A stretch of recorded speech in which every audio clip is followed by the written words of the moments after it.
Halo teman-teman, balik lagi dengan Langit Film. Bagaimana keadaan jiwa dan raga kalian semua? Semoga baik-baik saja dan semoga keluarga kalian selalu sehat lahir batin. Amin.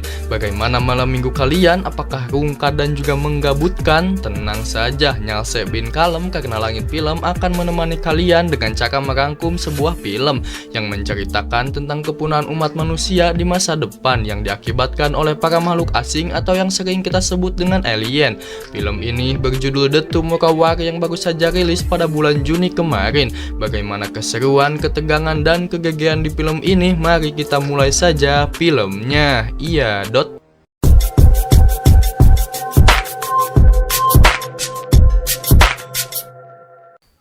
Film dimulai dengan scene yang memperlihatkan orang-orang yang berjatuhan dari langit. Mereka jatuh di sebuah kota yang sudah porak-poranda. Terlihat gedung dan seisi kota itu sudah hampir hancur semua. Lalu scene berpindah pada 28 tahun sebelumnya. Jauh juga ya bun mundurnya. Diperlihatkan sebuah kota dan seseorang yang bernama Dan Forrester. Dialah yang akan menjadi abang jago kita pada film kali ini. Di rumahnya terlihat sedang ada acara Natalan gitulah. Pada acaranya tersebut Dan berencana untuk menemani istri dan anaknya yang bernama Murray Forrester untuk menonton Piala Dunia.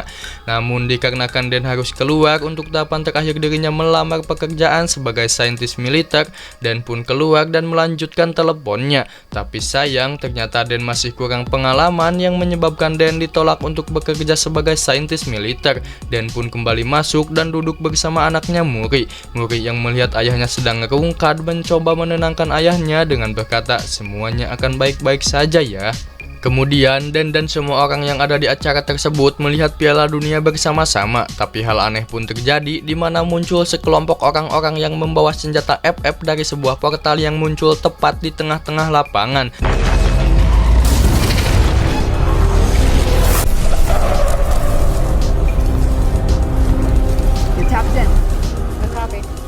Kemudian pemimpin dari mereka mengatakan bahwa mereka berasal dari 30 tahun yang akan datang, atau lebih tepatnya dari masa depan. Ia memberitahukan bahwasanya di masa depan seluruh umat manusia akan punah, yang dimana mereka sekarang sedang berperang melawan makhluk asing atau alien. Mereka pun mengajak dan meminta bantuan pada seluruh dunia untuk ikut membantu mereka dalam perang melawan alien di masa depan, karena kalau tidak manusia di bumi akan benar-benar musnah. Dan film The Tomorrow War pun baru dimulai. Setahun setelah kemunculan orang-orang bersenjata FF telah merubah hidup semua orang. Seluruh militer dunia dikirim ke masa depan untuk berperang dan melawan alien setiap minggunya. Tetapi dikarenakan hanya segelintir tentara yang selamat dan bisa kembali ke masa saat ini, pemerintahan di dunia pun membuat kebijakan dengan membuat wajib militer untuk semua orang, yang mengharuskan semua orang harus mau direkrut untuk berperang. Banyak sekali warga negara awam yang direkrut dan dikirim ke masa depan, namun tak banyak dari mereka yang berhasil bertahan hidup dan kembali pulang. Hal itu pun menjadi sebuah konflik baru di masyarakat yang menimbulkan opini-opini masyarakat tentang untuk apa mereka berperang dan mengorbankan dirinya untuk perang yang belum terjadi. Lalu scene berpindah pada Dan yang sedang mengajar. Ternyata Dan adalah seorang guru sains. Namun para murid di sana terlihat tidak bersemangat karena mereka beranggapan untuk apa belajar jika akhirnya akan mati dan dibunuh oleh para alien. Dan yang sedang memberi sepatah kata-kata quotes motivasi pun tiba-tiba mendapatkan peringatan emergensi atau semacam undangan yang dimana Dan sepertinya direkrut untuk berperang. Kemudian Dan pun menemui orang-orang yang merekrut dirinya. Terlihat Dan disuruh duduk dan dites di sebuah kursi yang kemudian tangan Dan dipasang semacam alat teleportasi dari masa depan gitu. Alat itu hanya bisa dilepas sesuai penugasan dan jika Dan mencoba kabur atau membuka alat itu, Dan akan dipenjara. Anjing, memaksa. Dan pun menemui istrinya dan memberitahukan bahwa dirinya telah direkrut. Istrinya yang sangat cemas dan takut memberi usul pada Dan untuk kabur dan menghancurkan alat itu. Dan pun setuju dan memutuskan akan menemui ayahnya untuk memintanya melepaskan alat itu.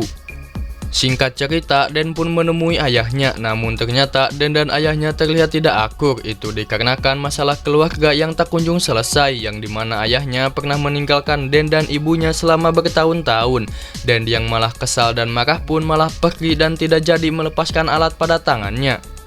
Singkat cerita, Dan pun pulang ke rumah. Istrinya yang menyadari bahwa alat itu masih ada pada tangannya terlihat sedih dan mengerti dengan keadaan Dan dan menyuruh Dan untuk memberitahu anaknya Muri kalau dirinya harus pergi ke masa depan. Sungguh istri idaman ya bun. Dan pun memberitahu Muri bahwa ia telah direkrut dan meminta Muri untuk tidak khawatir karena ia pasti akan pulang dengan selamat, katanya. Singkat cerita, semua orang yang direkrut berkumpul dan diberi arahan tentang misi mereka di masa depan dan diberitahu bagaimana caranya membunuh para alien. Tentu saja mereka semua gugup dan takut karena mereka bukanlah seorang militer. Bayangin aja kalian yang tukang rebahan tiba-tiba direkrut untuk berperang. Pastinya kalian juga akan bingung tulag tolog ngebalueng teu para guguh. Kemudian mereka semua dibagi menjadi dua tim. Dan pun mendapatkan kenalan baru yang bernama Charlie. Seorang pria berbaju pink unyu-unyu yang bernama Dorian pun menegur Charlie karena Charlie berisik dan banyak bicara. Dorian adalah orang yang sudah 3 kali direkrut dan pergi ke masa depan. Pro player ima fix. Lalu semua orang dibekali senjata FF dan disuruh untuk segera berbaris karena mereka akan segera dikirim ke masa depan. Charlie yang gugup dan tak tahu caranya menggunakan senjata FF dibantu oleh Dan yang sudah berpengalaman. Pro player mah beda ya bun. Oh iya, Dan juga adalah mantan tentara pada 15 tahun yang lalu. Kemudian portal menuju masa depan pun dibuka dan mereka mulai masuk ke dalam portal tersebut. Namun hal tidak diinginkan terjadi di mana alat teleportasi dan koordinatnya rusak. Yang tadinya mereka semua akan jatuh di sebuah pulau malah mendarat dan jatuh di sebuah gedung di tengah-tengah kota seperti tadi di awal-awal scene ya bun. Karena kesalahan teknis itu, banyak orang yang harus jatuh dari ketinggian yang menyebabkan mereka semua mati sebelum berperang dan harus kembali ke lobby. Anjim, mecan ge acan geus modar. Untungnya, Dan, Charlie, Dorian, dan beberapa orang yang selamat jatuh ke dalam kolam di atas sebuah gedung. Mereka pun kaget melihat kondisi kota yang sudah hancur di sana. Lalu, Dan dan semua yang berhasil selamat ditugaskan untuk menyelamatkan beberapa orang tim peneliti yang terjebak tak jauh dari posisi mereka sekarang. Sebelum tempat itu akan diledakkan dengan sebuah bom untuk membersihkan semua alien yang ada di sana.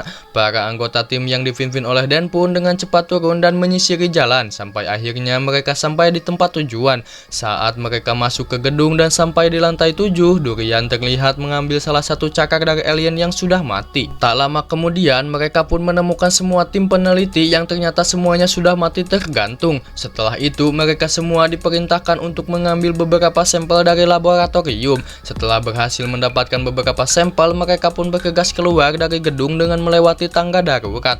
Dan disinilah mereka harus bertemu dengan para alien.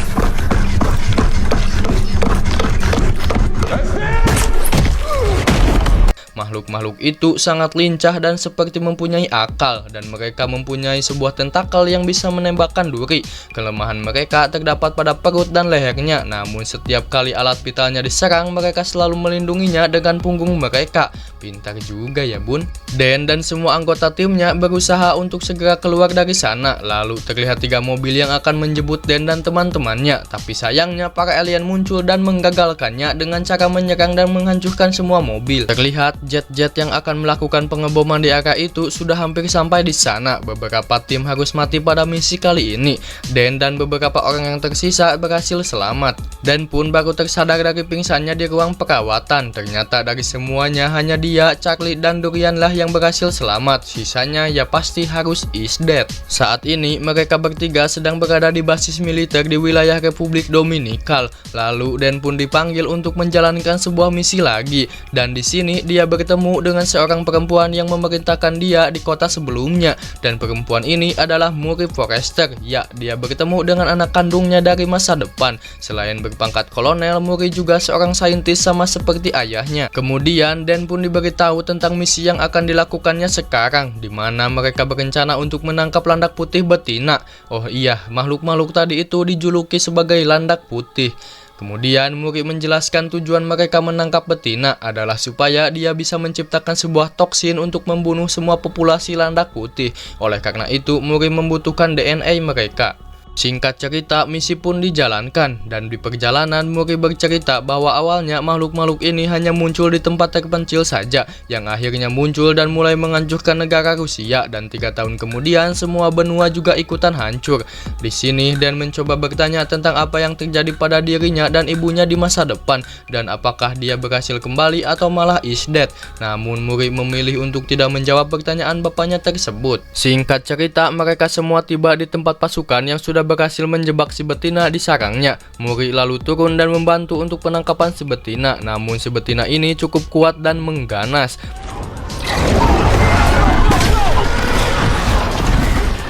Melihat Muri sedang dalam bahaya, Dan pun turun dan membantu memasukkan si betina ke dalam kurungan. Si betina pun berteriak yang mengakibatkan segerombolan landak putih jantan datang ke tempat mereka. Mereka pun segera bergegas pergi dan mengevakuasi si betina yang sudah tertangkap, dan terjadi kejar-kejaran yang dimana Dan dan Muri harus menyelamatkan diri dari kejaran landak putih. Dan sampailah mereka di pinggir pantai. Lalu Muri mulai menceritakan tentang yang terjadi pada ayahnya di tahun ini. Jadi setelah ayahnya pergi meninggalkan istri dan Muri waktu bocil, ternyata Dan berhasil kembali dengan selamat. Namun beberapa tahun kemudian, setelah Muri berumur 14 tahun, Dan dan istrinya bercerai. Dan saat Muri berumur 16 tahun, Muri mendapatkan kabar tentang ayahnya yang kecelakaan dan harus meninggal.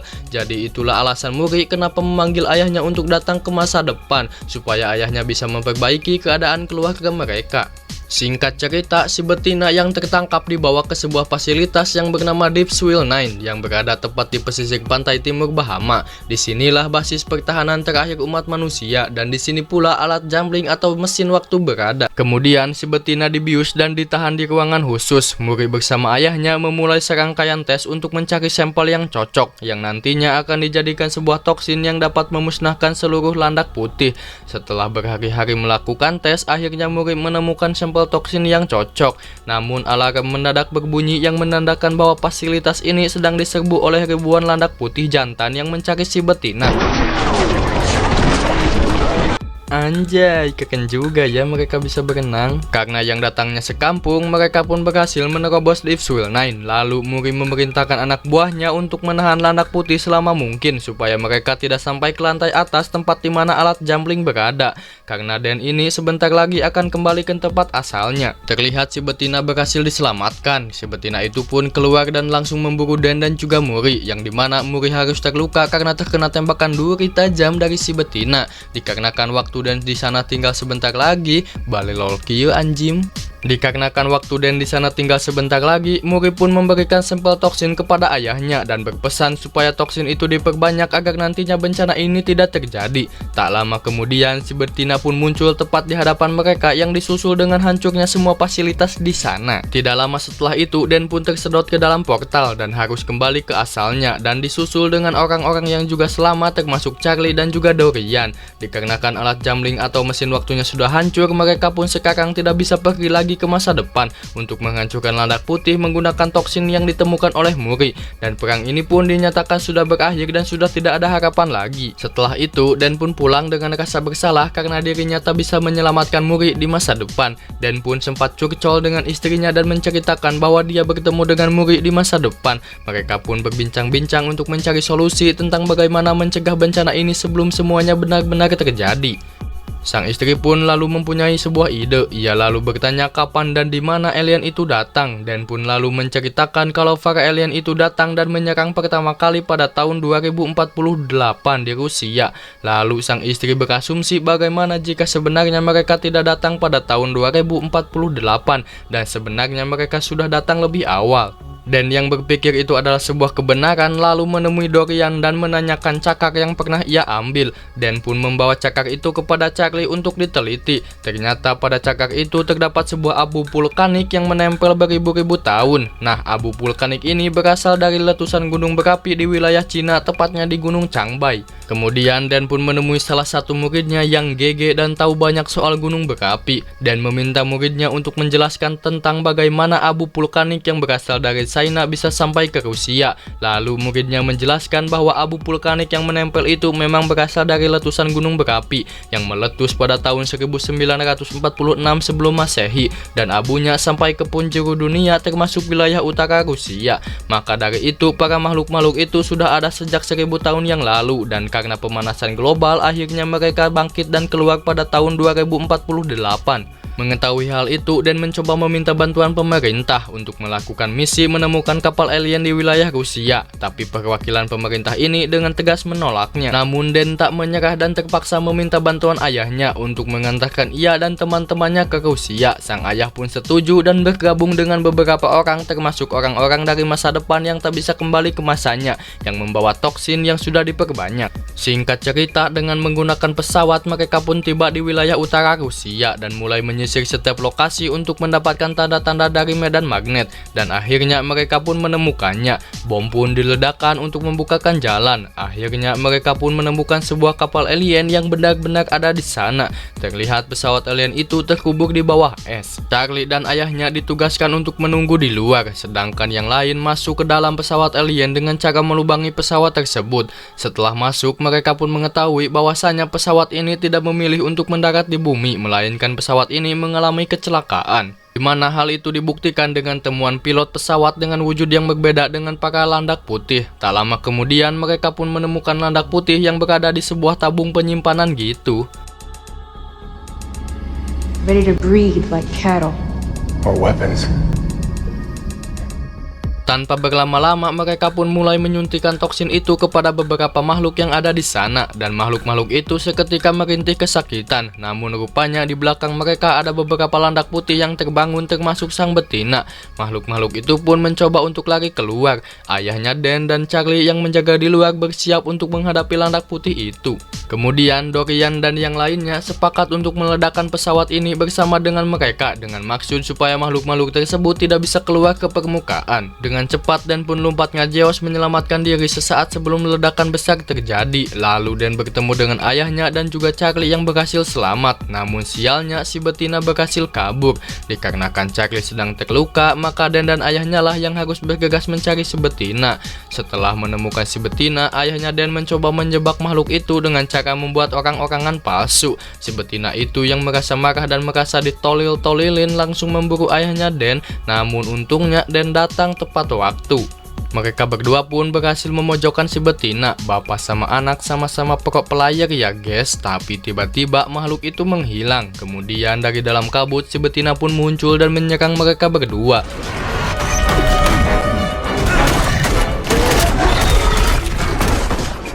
Kali ini Dan berhasil menyuntikkan toksin ke lengan sebelah kanannya, tapi seketika si betina itu langsung menggigit tangannya sampai putus. Saat makhluk itu ingin menyerang sang ayah, Dan pun dengan cepat menolongnya. Di sini Dan terlihat sangat geges sekali ya bun, diadu dengan makhluk itu dengan menggunakan semacam pisau yang berhasil menyayat makhluk itu berkali-kali.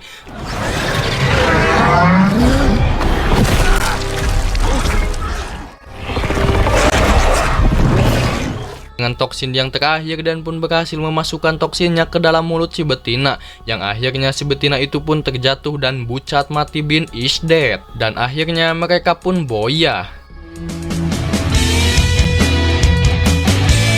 Setelah itu, beberapa media melaporkan kejadian yang terjadi di wilayah utara Rusia. Salah seorang pejabat lalu mengklaim kalau dia telah memerintahkan sekelompok pro player untuk mencegah ancaman alien. KR si koplok mah gitu dah. Padahal dia tadi nolak mentah-mentah ya kan bun. Film kemudian ditutup dengan Dan yang sudah kembali ke rumahnya bersama sang ayah. Dan pun kemudian berjanji tidak akan meninggalkan keluarga tercinta terlopeknya karena masa depan yang ia inginkan sebenarnya ada di depan matanya. Dan film pun enggesan. Bagaimana? Sangat geges sekali kan bun? Itulah rangkuman film The Tomorrow War versi Langit Film. Menurut Langit Film, kalau boleh memberi nilai, film ini layak diberi nilai 8,5 karena alur ceritanya yang kompleks namun masih dapat dicerna oleh orang awam seperti Langit Film ini. Ditambah lagi CGI yang rapih menambah sebuah nilai plus pada film ini. Pokoknya kalian harus menonton film ini secara full, dijamin seru no bullshit ya bun. Mungkin segitu saja untuk video kali ini. Jika kalian suka pada channel ini, kalian bisa klik tombol subrek di bawah dan nyalakan loncengnya agar kalian tidak ketinggalan video-video menarik selanjutnya yang akan menemani waktu gabut kalian. Dan terima kasih and see you next video. Bye bye.